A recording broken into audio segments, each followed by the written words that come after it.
Paivapone umwe murume waiva nechipo chake. Paivapone umwe murume waiva nechipo chake. Vamwe havana kufara nazvo vakagumbuka chaizvo. Godo shanje godo ndakariona masikati machena vasingadapi ndewo machena.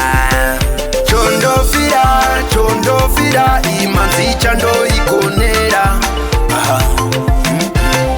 Chondofira apa vese ndichivagonera. Zvakangogomba waida vakubate ipapo wanzi kuseri kweruoko uchifunga zviko. Zviriko kana varoi vakangogara variko. Iwe zviriko zvemiko vanovenga vakangogara umwe murume waiva nechipo chake. Paivapone umwe murume waiva nechipo chake. Vamwe havana kufara nazvo vakakumbuka chaizvo. Tamaku vangu yagara iguru yadzo. Paivapone umwe murume waiva nechipo chake.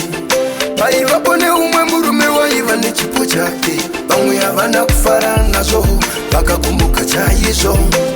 Tamaku vangu yagara iguru yadzo. Chondofira imanzi chandoigonera. Chondofira apa vese ndichivagonera.